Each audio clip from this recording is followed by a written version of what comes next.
Hello friends, কেমন আছো সবাই? আশা করছি সবাই ভালো আছো। আবারও চলে এসেছি নতুন একটি টিপসের ভিডিও নিয়ে। দেখতে থাকুন, ভিডিওটি অবশ্যই ভালো লাগবে। চলে আসছি প্রথম টিপসে। দেখুন বন্ধুরা, আমি একটা এক গ্লাসে করে জল নিয়েছি ১ গ্লাস। আর যখনই সিজন চেঞ্জ হয় তখন কি হয়, আমাদের গলা ব্যথা হয়। আমরা কিন্তু কথা বলতে পারি না ঠান্ডার কারণে।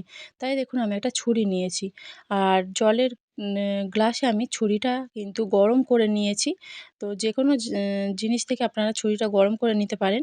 গরম করার পর আমি কি করছি দেখুন, ১০ থেকে ১২ বার আমি এইভাবে কেটে নেব। নিয়ে এটা কিন্তু একটা ঘরোয়া টোটকা বন্ধুরা। যদি আমরা এই জলটা খেয়ে নিই, তারপরে কিন্তু আমাদের কোনো রকম গলা ব্যথা থাকবে না, আমাদের কখনো কথা বলতে কষ্ট হবে না। চলে আসছি পরবর্তী টিপসে। আর দেখুন বন্ধুরা, আমি একটা গ্লাসে করে দুধ নিয়ে নিয়েছি। আর যখন আমরা দুধটা জাল দিতে যাই তখন কি হয়, দুধটা কিন্তু কোনো যে পাত্রে করে জাল দিই সেই পাত্রে কিন্তু ধরে যায়, পুড়ে যায় নিচের দিকটা। তাই আমরা যদি একটু অল্প করে জল দিয়ে ভিজিয়ে দিয়ে তারপরে দুধটা জাল দিই, কখনোই কিন্তু আমাদের দুধটা পুড়ে যাবে না নিচের দিকে, বা চারিপাশে কিন্তু পুড়ে যাবে না। আরও একটি টিপস দেখুন বন্ধুরা, দুধ নিয়ে।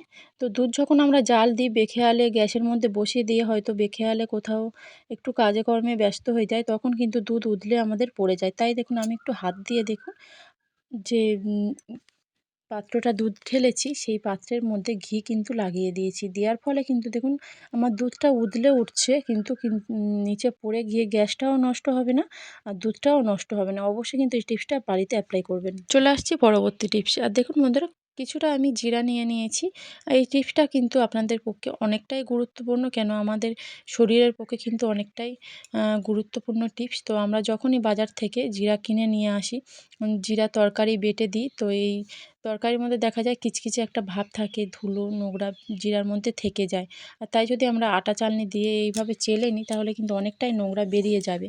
আর যদি কারো হাতে সময় থাকে, আমরা কিন্তু এই জিরাটা পরিষ্কার করে ধুয়ে নিয়ে ভালো করে রোদে শুকিয়ে নিলে কিন্তু আরও আমাদের ভালো হবে।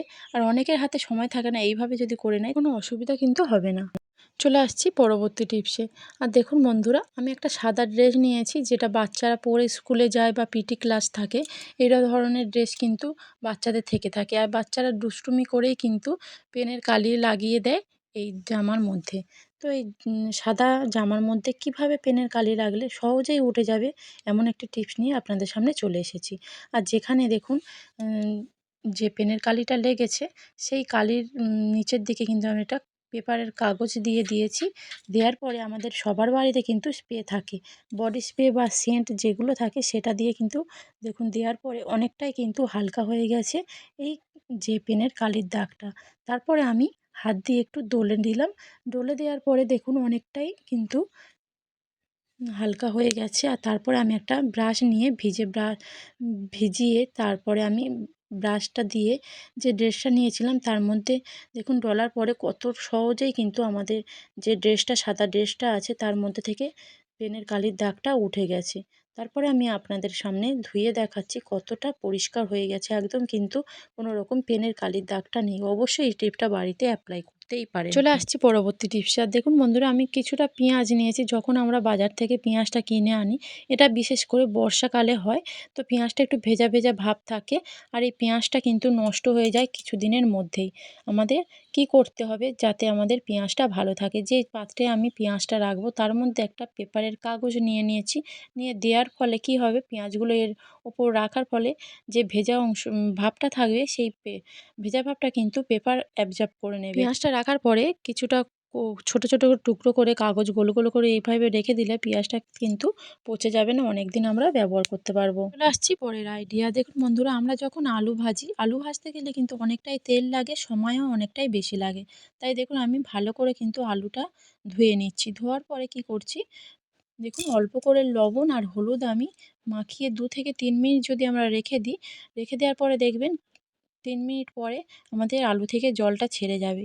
আর এই আলু থেকে জলটা ছেড়ে যাওয়ার পরে যখনই আমরা কড়াইতে দেব, তেলটাও অনেক কম লাগবে আর আমাদের সময়টাও কিন্তু কম লাগবে আলু ভাজতে। আর যে নুন হলুদের জলটা বেরিয়েছে ওটা কখনোই কিন্তু ফেলে দেবেন। আমাদের বাড়িতে যে সিঙ্কটা থাকে, সিঙ্কের মধ্যে দিয়ে দিলে কিন্তু আমাদের যে পিঁপড়ে, আরশোলা ওঠে সেগুলো উপরে উঠে আসবে না। যখনই আমরা কিছু ভাজি, ভাজার পরে দেখা যায় তেল অনেকটাই আমাদের বেঁচে যায়। আর এই তেল বেঁচে যাওয়া তেলের মধ্যে কিন্তু অনেকটাই নোংরা থাকে বা ভাজার কোনো টুকরো থেকে যায়। তো একটা ছাঁকনি দিয়ে যদি আমরা ছেঁকে নিই তাহলে এই তেলটা কিন্তু সব আমরা তরকারি রান্নায় এটা ইউজ করতে পারবো।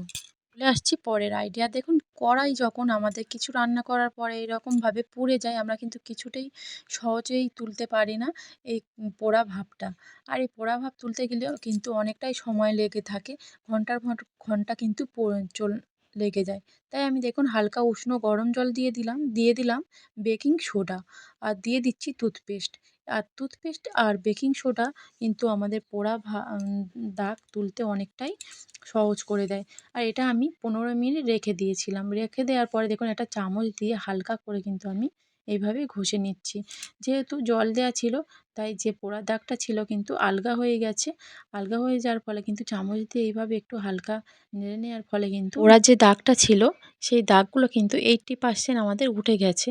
আর এখন হালকা করে আমরা যদি একটা সাবান দিয়ে স্কচব্রাইট দিয়ে হালকা করে এইভাবে ঘষে নিই তাহলে কিন্তু আমাদের দেখুন পুরো একদম পরিষ্কার হয়ে যাবে। ঘন্টার কাজ কিন্তু আমাদের মিনিটেই আমরা করে নিতে পারবো। দেখুন কতটা পরিষ্কার হয়ে গেছে আপনাদের সামনেই আমি এই রেজাল্টটা আমি তুলে ধরছি। দেখুন ধুয়ে নিয়ে এসেছি কড়াইটা। কতটা পরিষ্কার হয়ে গেছে। এইভাবে কিন্তু আপনারা বাড়িতে এই টিপসটা অ্যাপ্লাই করবেন। ভালো লাগলে অবশ্যই চ্যানেলটি সাবস্ক্রাইব করে পাশে থাকবেন।